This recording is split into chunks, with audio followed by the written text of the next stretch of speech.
तो Lucent GK के अंतर्गत हम वर्ल्ड ज्योग्राफी कर रहे थे और उसी सीरीज को आगे बढ़ाते हुए आज हम कंटिन्यू करेंगे। और आज की जो वीडियो है हमारी 8th या 9th वीडियो है। पीछे की वीडियोस आप देख सकते हैं चैनल की प्लेलिस्ट में जाकर, या फिर मैं नीचे डिस्क्रिप्शन में आपको लिंक दे दूंगी, वहां जाकर आप वीडियो देख सकते हैं। टॉपिक लिखा हुआ है, आज का टॉपिक है वर्ल्ड ज्योग्राफी का रॉक या चट्टान। इसमें आज हम कंप्लीट करेंगे आपका आग्नेय चट्टान, जिसे हम इंग्लिश में इग्नियस रॉक्स कहते हैं। उसके जो सारे सब टाइप्स हैं, लैकोलिथ क्या होता है, डाइक क्या है, सिल क्या है, बैथोलिथ क्या है, ये सब चीज़ें आज हम कवर करेंगे। तो ध्यान से देखें, वीडियो अच्छी लगे तो लाइक करना ना भूलें और अब चैनल पर नए हैं तो सब्सक्राइब जरूर कर लें। तो रॉक या चट्टान होता क्या है? तो हमारी पृथ्वी पर, हमारे अर्थ सरफेस पर, पृथ्वी की सतह पर जितने भी हार्ड सब्सटेंसेस हैं, कठोर पदार्थ हैं, उसे हम क्या कहते हैं? रॉक या चट्टान कहते हैं। अब आप कहेंगे कि जो जितने भी आपके मेटल्स हैं, धातु हैं, वो भी तो हार्ड सब्सटेंसेस हैं, तो क्या उन्हें भी हम चट्टान या रॉक कह सकते हैं? तो बिल्कुल नहीं। धातु या जो आपका मेटल है ये एक्सेप्शनल है चट्टानों के केस में, यानी कि जितने भी पृथ्वी पर हार्ड सब्सटेंसेस हैं उन्हें हम चट्टाने या रॉक जरूर कहते हैं, लेकिन उसमें एक्सेप्शन है आपकी धातु या मेटल्स। तो ये चीज याद रखिएगा। अब जो आपका चट्टान है ये आपकी 3 तरह की है इनकी उत्पत्ति के आधार पर। पहली है, जिसे आज की वीडियो में हम कंप्लीट करने वाले हैं, इंपॉर्टेंट है, इग्नियस रॉक, या हिंदी में हम इसे क्या कहते हैं? आग्नेय चट्टान।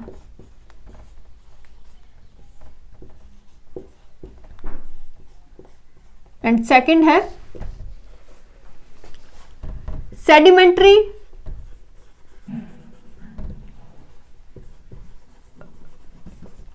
रॉक या अवसादी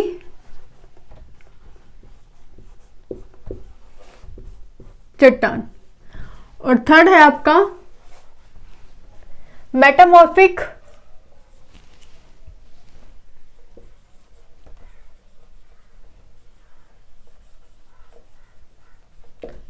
रॉक या कायांतरित चट्टान।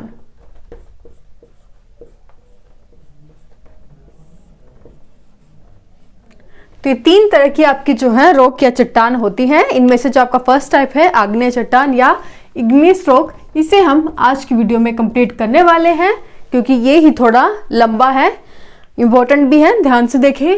तो आग्नेय चट्टान, सबसे पहले हम देखते हैं कि इनका जो निर्माण है, इनकी जो फॉर्मेशन है, ये हुआ कैसे। तो आग्नेय चट्टान का जो निर्माण है वो आपके ज्वालामुखीय विस्फोट से हुआ है। तो वोल्केनिक एरप्शन से इनका निर्माण हुआ है। तो ये मान लीजिए क्या है आपका, ये हमारी अर्थ सरफेस है। तो यहां से आपका पृथ्वी के अंदर से जो है क्या आया, आपका गरम गलित पदार्थ आया, मोल्टन सब्सटेंस आया। और जो ये गरम गलित पदार्थ है, मोल्टन सब्सटेंस, जो पृथ्वी के अंदर से आता है, किसी भी फॉर्म में हो सकता है, ये सॉलिड भी हो सकता है, लिक्विड भी या गैस भी हो सकता है। तो जो गरम गलित पदार्थ पृथ्वी के जो अंदर से आया है, तो ये इतनी स्पीड से आता है और उसका टेम्परेचर जो है इतना ज्यादा होता है कि ये जो आपकी अर्थ सरफेस है, इसके लेयर को तोड़ते हुए जो ये सब्सटेंस है पृथ्वी की सतह पर जो है फैल जाता है। तो इस तरह ज्वालामुखीय विस्फोट से क्या है, जो अंदर का जो सब्सटेंस है वो मैग्मा जिसे हम कहते हैं, वो आपका पृथ्वी की सरफेस को तोड़ते हुए जब ज्वालामुखी विस्फोट होता है, तो उससे जो ज्वालामुखी से जो सब्सटेंस निकलता है वो आपकी पृथ्वी की बाहरी स्तर पर जो है फैल जाता है, और कुछ इसके जो है अंदर लेयर्स में भी, मान लीजिए यहां भी रह जाता है। तो गरम गलित पदार्थ जिसे हम मैग्मा कहते हैं, मैग्मा जब ज्वालामुखीय विस्फोट से आपके पृथ्वी की लेयर को तोड़ते हुए आपके पृथ्वी के सरफेस पर फैल जाता है, तो इसे हम क्या कहते हैं? लावा। और जब यह लावा आपके पृथ्वी की सरफेस पर ठंडा हो जाता है, उसके बाद जिस चट्टान का निर्माण होता है, जिस रॉक का निर्माण होता है, उसे हम क्या कहते हैं? इग्नियस रॉक या आग्नेय चट्टान। तो आग्नेय चट्टान का निर्माण कैसे हुआ है?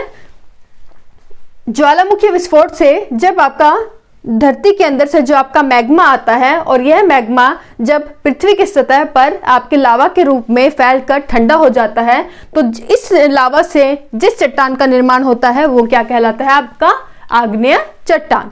अब शायद आपको थोड़ी कंफ्यूजन हो रही होगी कि यहाँ पर मैं जब अंदर से आ रहा है तो उसे हम क्या बोल रही हूँ? मैग्मा, जबकि जब ये बाहर आ जाता है और बाहर आकर ठंडा हो जाता है उसे मैं लावा कह रही हूँ। तो ऐसा क्यों?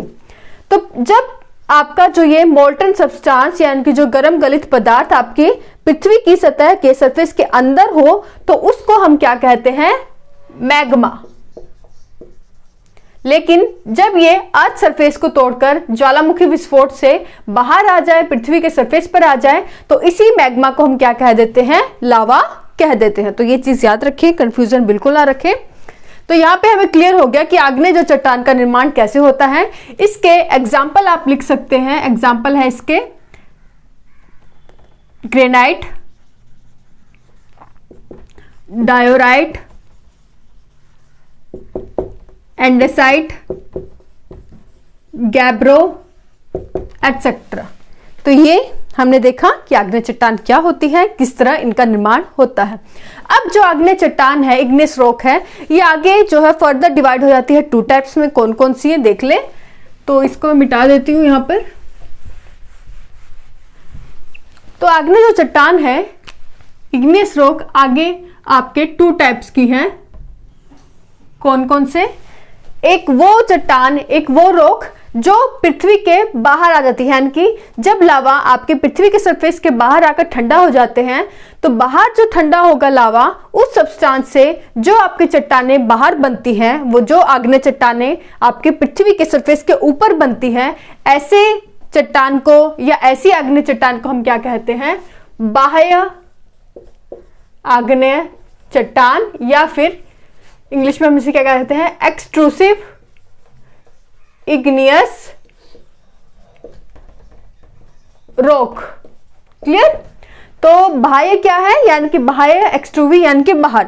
तो जो मैग्मा बाहर आ जाता है उसे हम लावा कहते हैं, और लावा से जो आपका आग्नेय चट्टान बनेगी आउटर सरफेस पे पृथ्वी के, उसे हम बाह्य या एक्सट्रूसिव इग्नियस चट्टान कहते हैं। लेकिन जो आपका गर्म गलित पदार्थ आपका पृथ्वी के सरफेस को तोड़ते हुए बाहर नहीं आ पाता, यानी कि पहले ही ठंडा हो जाता है और पृथ्वी के जो अंदर की जो चट्टानें हैं, अंदर की जो लेयर्स हैं, वहां पर जाकर जो है आपका किसी भी रूप में जो है ठंडा होकर यहां जम गया, यहां जम गया, यानी कि आपके अर्थ के सरफेस के बाहर नहीं आ पाया, पहले ही ठंडा होकर वहां पर अंदर की लेयर्स में जम गया। तो ये जो मैग्मा है, जिसे हम आंतरिक आग्नेय चट्टान कहते हैं, तो ये जो आंतरिक आग्नेय चट्टान है, यही आपकी आग्नेय चट्टान की दूसरी टाइप है। तो बाहर आ गया उसे बाह्य कह दिया गया, और जो अंदर की लेयर्स में रह गया उसे हम क्या कह देते हैं? आंतरिक आग्नेय चट्टान या इंट्रूसिव इग्नियस रॉक्स। तो ये आई होप आपको कोई कंफ्यूजन नहीं होगी अभी तक। बाह्य मतलब जो बाहर की तरफ आग्नेय चट्टान है, पृथ्वी के सरफेस पे आ गए। आंतरिक यानी कि इंट्रूसिव, जो पहले ही मैग्मा जो है आपका ये जो पदार्थ आ रहा था, मोल्टन सब्सटेंस या गर्म गलित पदार्थ, ये आपका अर्थ के सरफेस को तोड़ नहीं पाया और पहले ही ठंडा हो जाता है, जिसे हम मैग्मा कह देते हैं, और जो एक आग्नेय चट्टान बन जाता है। तो जो अंदर रह गया आग्नेय चट्टान, उसे हम क्या कह देंगे? आंतरिक या फिर इंट्रूसिव इग्नियस रॉक। तो ये दूसरा जो कंसेप्ट है, ये भी आपको क्लियर हो गया होगा। ना क्लियर हो तो आप कमेंट करके जरूर पूछ लें, मैं आपको कमेंट के माध्यम से रिप्लाई जरूर दे दूंगी। या फिर आप हमें किसी भी अकाउंट पर फॉलो कर सकते हैं, ट्विटर, इंस्टाग्राम या टेलीग्राम, वहां पर भी आप चाहे तो कमेंट कर सकते हैं। आईडी जो है, अगर हम वहां पर दक्षता एकेडमी सर्च करेंगे तो वहां पर हमारा अकाउंट मिल जाएगा, तो वहां पर जाकर हमें फॉलो कर सकते हैं। तो बाह्य और आंतरिक जो है आग्नेय चट्टान हमें मिल गई। अब बाह्य जो आपकी आंतरिक चट्टान है, इसमें आपके एग्जाम्पल हो गए ग्रेनाइट, बसाल्ट, एंडोसाइट भी लिख सकते हैं। तो जो आपका बाहर आग्नेय चट्टान आ जाती है और ठंडा होकर जो बन जाती है, उसे हम क्या कहते हैं? बाह्य आग्नेय चट्टान। एग्जाम्पल रायोलाइट या बसाल्ट। और जो आपके अंदर रह गई आग्नेय चट्टान, आंतरिक इंट्रूसिव इग्नियस रॉक्स, इसके एग्जाम्पल क्या है? इसके एग्जाम्पल लिख ले ग्रेनाइट, इसके साथ गैब्रो लिख ले, तो ये आप एग्जाम्पल के लिए एक दो जो है याद रख ले समझने के लिए। तो ये हमें दो प्रकार की चट्टानें हो गई। अब बाह्य के हमें समझ आ गया। बाह्य में जो आपको एक चीज याद रखनी, जो बसाल्ट है आपका, बसाल्ट चट्टान है जो आपकी बाहरी अग्नि चट्टान में एग्जाम्पल बसाल्ट है, इसमें जो आयरन की मात्रा होती है, लोहे की मात्रा होती है, इसमें सर्वाधिक होती है। और बसाल्ट अगर हम हमारे भारत की बात करें, बसाल्ट कहाँ पाया जाता है? आपका जो आपका दक्षिण में दक्कन का पठार है, आपका जो डेक्कन प्लेट्यू है, वहां पर जो है वो आपका बसाल्ट चट्टानों से बना है। और वहां पर जो मिट्टी पाई जाती है, कौन सी पाई जाती है? आपकी काली मिट्टी। तो काली मिट्टी का निर्माण हुआ है वो ये बसाल्ट चट्टानों के टूटने से ही जो है आपका काली मिट्टी का निर्माण हुआ है, जिसमें आपके कपास की जो फसल है वो ज्यादातर होती है। तो ये चीज याद रखें, साथ साथ कनेक्ट करते जाए ताकि एग्जामिनेशन में आपको कोई चीज स्पेसिफिक ना पढ़नी पड़े। उसके बाद हम देखते हैं कि ठीक है, बाह्य का हमने देख लिया। उसके बाद जो आपका आंतरिक आग्नेय चट्टान है, ये आगे दो भागों में डिवाइड हो जाता है। कौन कौन से? ऊपर लिख लेती हूं। तो यहां तक आपने नोट कर लिया होगा, स्क्रीनशॉट ले सकते हैं जो लोग स्क्रीनशॉट लेते हैं। मैं मिटा रही हूं। उसके बाद अब हम देखते हैं, जो हमने दो टाइप की आग्नेय चट्टान पढ़ी थी, बाह्य और आंतरिक, एक्सट्रूसिव और इंट्रूसिव, उसमें से जो आपका इंट्रूसिव इग्नियस रॉक्स है, आंतरिक आग्नेय चट्टान है, वो आगे दो भाग में डिवाइड हो जाती है। कौन कौन से? पहला है पातालीय आंतरिक आग्नेय चट्टान, पातालीय आग्नेय चट्टान, और इंग्लिश में हम इसे क्या कहते हैं? Plutonic rocks. पातालीय शैल भी कई बार लिखा होता है, तो ये चीज कंफ्यूज ना करें। और दूसरा है आपका अभ्यंतरिक या मध्यवर्ती, कुछ भी लिख ले, अभ्यंतरिक या मध्यवर्ती आग्नेय चट्टान। और इस इंग्लिश में के लिए एक इसकी टिपिकल सी टर्म है हाइपरबाइसल। तो हाइपरबाइसल स्पेलिंग ठीक है, हाइपरबाइसल, तो हाइपरबाइसल रॉक्स। और ये दोनों क्या है समझ लेंगे। तो दो तरह की आपकी जो अंदर की तरफ जो आपकी आग्नेय चट्टान है, ये भी आगे हम देखते हैं, दो टाइप की है। पहली है पातालीय और दूसरा है अभ्यंतरिक या हाइपरग्लाइसल रॉक्स।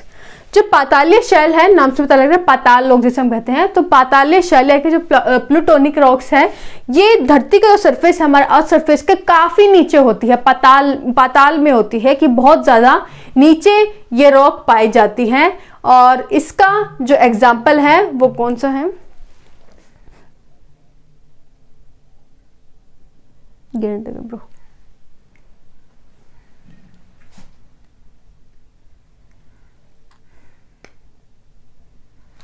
और इसका जो एग्जाम्पल है पातालीय शैल या प्लूटोनिक का, तो इसका एग्जाम्पल है आपके ग्रेनाइट रॉक्स या जो आपकी गैब्रो रॉक्स है, वो आपके प्लूटोनिक रॉक्स या पातालीय शैल में पाई जाती है, जो कि काफी नीचे होती है।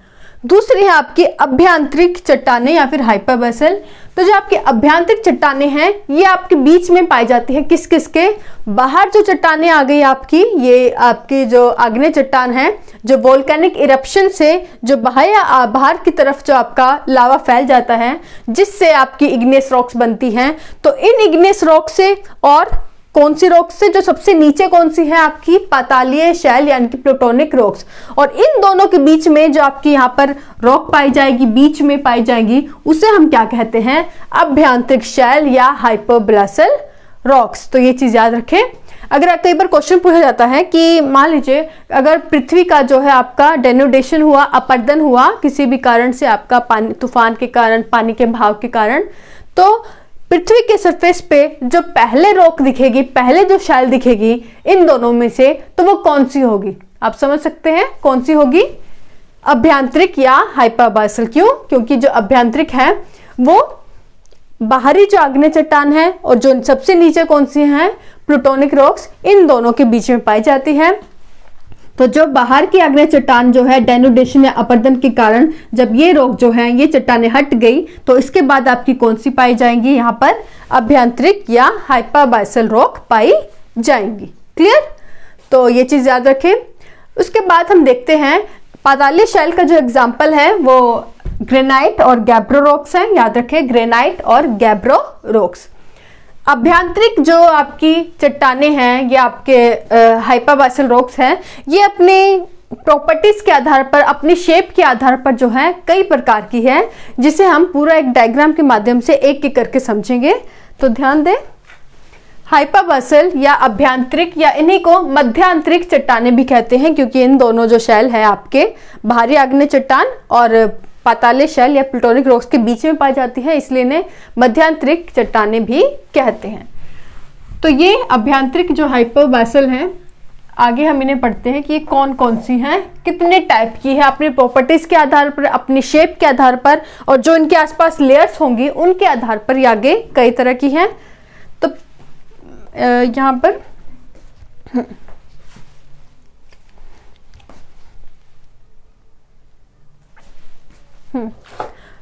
तो ये हमारा मान लीजिए क्या है, अर्थ सरफेस है। थोड़ा ऊपर बनाती हूँ।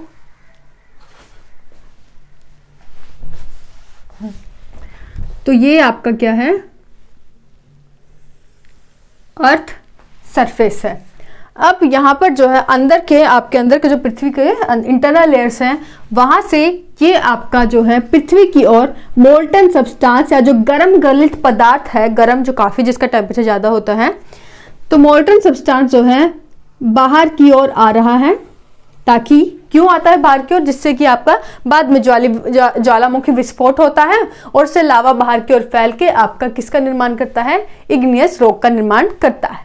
लेकिन क्या हुआ, जो ये गर्म गलित पदार्थ जो है आपका बाहर आ रहा था, उसी तरह क्या हुआ, उसी टाइम हमने देखा कि मान लीजिए कि जो इसके आसपास जो आपकी लेयर्स थी, रॉक्स थी, वो काफी जो है उनकी जो गठनता थी, आपकी कंपोजिशन थी, वो काफी वीक थी। उनके बीच में जो आप कह सकते हैं इजी समझने के लिए कि उनके बीच में थोड़ा में स्पेस था, जिसके कारण क्या हुआ कि यहाँ पर जो है एक छेद का निर्माण हुआ इस ट्यूब में, और यहाँ से आपका जो ये आपका गर्म गलित पदार्थ है, जो मैग्मा आ रहा था, वो इन लेयर्स में जाकर क्या है आपका फैल गया।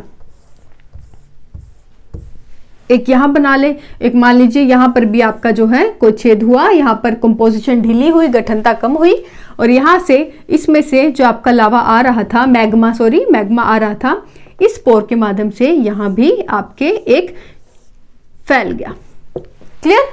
और लेकिन याद रखें कि जब आपका यह मैग्मा है, बाहर गर्म गलित पदार्थ है, जब यह पृथ्वी के अंदर की परतों में एक क्या है, पृथ्वी के अंदर की परतों में पृथ्वी के सरफेस के हॉरिजॉन्टली फैले, समानांतर फैले, तो यह जमा हुआ जो यह मैग्मा है, इसे फिर हम क्या कहते हैं, इसे हम क्या कहेंगे, सिल। सिल क्या है, सिल।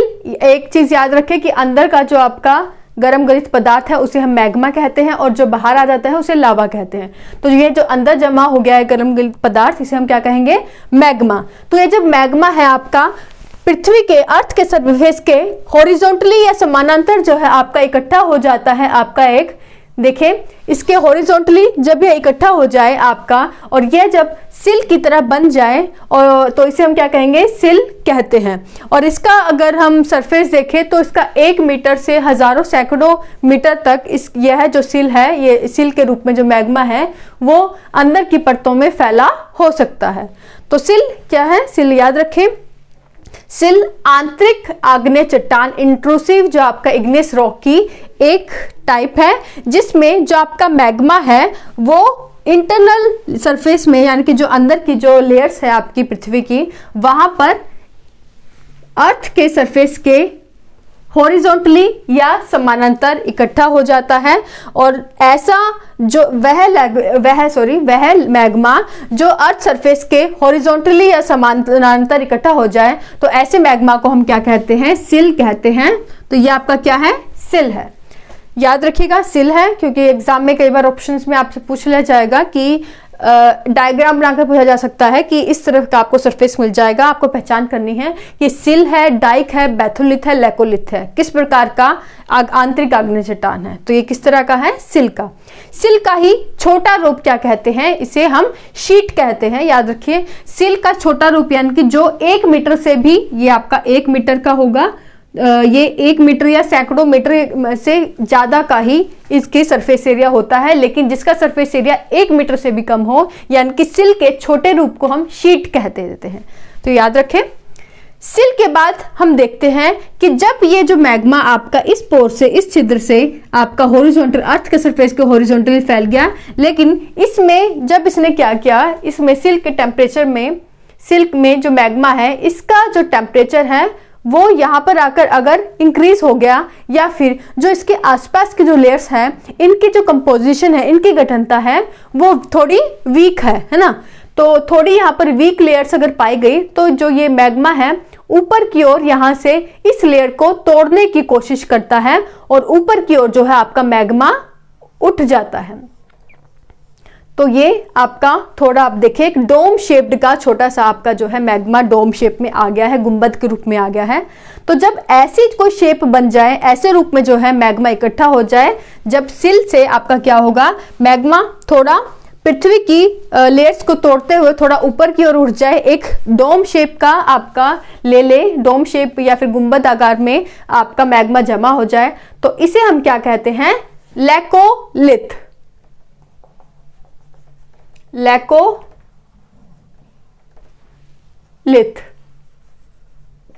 हिंदी में भी सेम कहते हैं, इसे लिख ले, लैकोलिथ। क्लियर? तो लैकोलिथ हो गया। तो लैकोलिथ की शेप क्या होगी, छोटे आकार का जो है गुंबद साइज डोम शेप्ड का जब आपका जो मैग्मा है वो जमा हो जाए।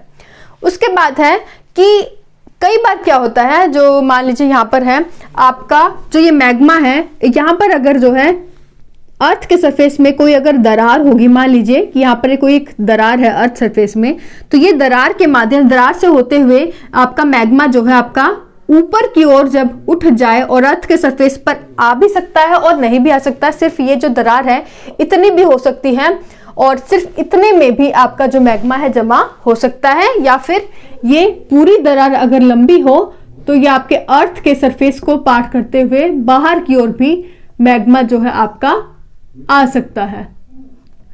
तो जब आपका मैग्मा जो है एक दरार के माध्यम से, आपका दरार के माध्यम से होते हुए जमा हो जाए, तो इस शेप के बने हुए आग्नेय चट्टान को, आंतरिक आग्नेय चट्टान को हम क्या कहते हैं, डाइक कहते हैं। तो इसे हम क्या कहेंगे, डाइक। हिंदी में भी सेम है, डाइक। झारखंड की जो सिंहभूम जो आपका क्षेत्र है, सिंहभूम जिला है, वहां पर जो है डाइक के शेप के कई आपको आंतरिक आग्नेय चट्टान मिलती है जो कि अर्थ के सरफेस के बाहर तक आई हुई है। सिर्फ इतनी सी आती है, पूरी तरह से जो है आपका मैग्मा जो है बाहर की ओर नहीं आ पाता है, वो पहले जो है सिर्फ एक दरार के माध्यम से आपका अर्थ के सरफेस तक ही पहुंच पाता है। तो अगर आप कई बार आपका जाना हुआ झारखंड में सिंहभूम जिले में, तो आप वहां जाकर डाइक का एग्जाम्पल देख सकते हैं। और सिल भी आपके जो झारखंड छत्तीसगढ़ एरिया में जो सिल में जो आपके आंतरिक जो चट्टाने हैं, इंट्रूसिव इग्नियस रॉक्स हैं, वहां पर सिल के जैसी कई जो शेप आपको देखने को मिलती है अंदर की लेयर्स में, अगर आप देखेंगे। तो ये तीन चीज हमने पढ़ ली। उसके बाद क्या है आपका, सिल हो गया, डाइक हो गया, उसके बाद हो गया आपका बैकोलिथ, बैथोलिथ। जब आपका नीचे से जो आपका एक गर्म गलित पदार्थ आ रहा है, मोल्टन सब्सटेंस आ रहा है, अगर ये जो मोल्टन सब्सटेंस है ये पृथ्वी के सरफेस पे आने की बजाय क्या होगा, एक डोम शेप रूप ले ले, एक गुंबद का रूप ले ले, जो कि ऊपर से जो क्या है आपका प्लेन होता है, समतल होता है। तो यहाँ पर क्या है, ये जो आपका मोल्टन सब्सटेंस है एक गुंबद या बड़े से डोम शेप में आपका अगर मैग्मा जमा हो जाए, तो इस जो मैग्मा आपके जो ये इंटरनल इग्नियस रॉक्स है, ऐसे इंटरनल इग्नियस रॉक्स को हम क्या कहते हैं, बैथोलिथ। हिंदी में भी सेम है, याद रखें, बैथोलिथ। अगर छोटा रूप ले, छोटे आपके अगर डोम शेप आपको आपका आंतरिक आग्नेय चट्टान मिले, तो उसे हम क्या कहेंगे, लैकोलिथ। बड़ा गुंबद, बड़ा जो डोम शेप्ड आपका जो इंटरनल इग्नियस रॉक मिले, उसे हम बैथोलिथ कहते हैं, जिसका जो ऊपर का आपका जो हिस्सा होता है वो इक्वल होता है, मतलब प्लेन होगा। क्लियर? तो ये है आपका बैथोलिथ। उसके बाद है आपका लेपोलिथ। तो लेपोलिथ क्या है, जब आपके जो आग्नेय चट्टान है, मतलब जो अंदर आपका इंटरनल इग्नियस रॉक या आंतरिक आग्नेय चट्टान में जो आपका लावा है, अगर वो यहां पर मान लीजिए एक तश्तरी के रूप में, अगर बेसिन के रूप में अगर जमा हो जाता है, तो मान लीजिए यहां पर जो आपका आया तो नीचे की जो लेयर्स थी वो थोड़ी वीक थी, उनकी जो गठनता थी वो थोड़ी लूज थी, लूज लेयर्स वहां पाई गई। तो लूज लेयर्स होने के कारण इसने क्या है, नीचे की ओर जो है लेयर्स को तोड़ना शुरू कर दिया, जो आपका मोल्टन सब्सटेंस सा लावा था, और यहाँ पर जो है एक बेसिन या तश्तरी के रूप में जमा हो जाए। तो ये तश्तरी नुमा जो आपकी शेप है, बेसिन जो शेप बन जाती है आपकी आग्नेय चट्टानों की, इसे हम क्या कहते हैं, लेपोलिथ। तो ये हो गया आपका लेपोलिथ। उसके बाद एक और रह गया, वो है आपका फेकोलिथ। अगर जो है आपकी मोल्टन सब्सटेंस जो है एक पोर से होते हुए आपका अगर तरंगों के रूप में ऊपर नीचे इस तरह से अगर जमा हो जाए आपके अंदर की लेयर्स में, तो ऐसे शेप के मैग्मा को, ऐसी शेप का जो आपका इंटरनल इग्नियस रॉक है, आंतरिक आग्नेय चट्टान है, उसे हम क्या कहते हैं, फेकोलिथ। क्लियर। तो ये जब आपकी तरंग के रूप में आपको अंदर की लेयर्स में अगर मैग्मा जमा मिले, तो ऐसे जो आंतरिक चट्टान है उसे हम क्या कहेंगे, फेकोलिथ। तो ये 6 तरह का जो है आपका हमें इंटरनल इग्नियस रॉक या आंतरिक आग्नेय चट्टान जो है हमने पढ़ लिया। तो ये चीजें याद रखें। आग्नेय चट्टान में, इग्नियस रॉक में, ये क्वेश्चन आपसे कई बार पूछा जाता है कि सिल जो है वो क्या होती है। तो आपको याद रखें, सिल आंतरिक आग्नेय चट्टान का ऐसा रूप है जहां आपका जो मैग्मा है पृथ्वी के जो सरफेस है उसके समानांतर या उसके हॉरिजॉन्टल जो है अंदर ही जमा हुआ मिलता है। जबकि लेकोलिथ जो है आपका एक गुंबद रूमा जो है डोम शेप्ड का एक छोटी आग्नेय चट्टान के रूप में होता है। डाइक दरार के माध्यम से होते हुए, एक डाइक जो है एक सिल के माध्यम से आप देखेंगे कि जो पृथ्वी के सरफेस पर आ भी सकता है और नहीं भी, और लेकिन ये किसके माध्यम से आता है, जब आपका जो मैग्मा है आपका एक दरार से होते हुए आए तो उसे हम डाइक कहते हैं। अगर आपका मैग्मा जो है एक बेसिन के रूप में मिले, तश्तरी नुमा मिले, तो उसे हम लेपोलिथ कहते हैं। उसके बाद बैथोलिथ, अगर जो है आपका मैग्मा एक बड़ी गुंबद का आकार ले ले, डोम शेप का आकार ले ले, जो जिसका ऊपर का सरफेस प्लेन हो, उसे बैथोलिथ कहते हैं। अगर मैग्मा की जो शेप है वो किस तरह की बन जाए, आपके तरंग नुमा की बन जाए, आपको ऐसी इंटरनल इग्नियस रेक या आंतरिक आग्नेय चट्टान मिली जो कि एक तरंग के रूप में है, तो ऐसी चट्टानों को हम क्या कहते हैं, फेकोलिथ। क्लियर। तो ये थी आपकी कि अगर जो आपका मोल्टन सब्सटेंस है, गर्म गलित पदार्थ है, पृथ्वी के बाहर नहीं आता, पृथ्वी के सरफेस के अगर बाहर ना आते हुए वो अंदर ही अगर जमा हो जाए, तो ऐसे मैग्मा कई शेप में मिल सकता है। ऐसे शेप में जो ये आपका मैग्मा मिलेगा, इससे जो चट्टानें बनती है उसे आंतरिक आग्नेय चट्टान कहते हैं। तो ये चीजें आपको याद रखनी है। और ये जो किसके टाइप्स है, ये सारी ये आपके अभ्यंतरिक की टाइप है। तो आंतरिक आग्नेय चट्टान में भी आपके हमने देखा है 2 टाइप की है, पातालीय यानी कि प्लूटोनिक रॉक्स, जिसके एग्जाम्पल थे आपके ग्रेनाइट और गैब्रो। दूसरा था अभ्यंतरिक या हाइपोबासल, जो कि वोल्केनिक, जो बाहर विस्फोट के माध्यम से लावा आ जाता है उसके बीच में, और पातालीय जो आपकी चट्टानें हैं उनके बीच में जो आपकी चट्टानें पाई जाती हैं उसे हम अभ्यंतरिक शैल या हाइपोबासल रॉक कहते हैं, जिसकी हमने अभी 6 टाइप पढ़ी है। आई होप आपको पूरा टॉपिक समझ आ गया हो। अगली वीडियो में इसके जो 2 टाइप रह गए आपके, कौन कौन से, आपका कायांतरित चट्टान और दूसरा अवसादी चट्टान, सेडिमेंट्री रॉक्स और मेटामॉर्फिक जो रॉक्स है, वो हम नेक्स्ट वीडियो में पढ़ेंगे। आज के लिए बस इतना ही। Thank you so much.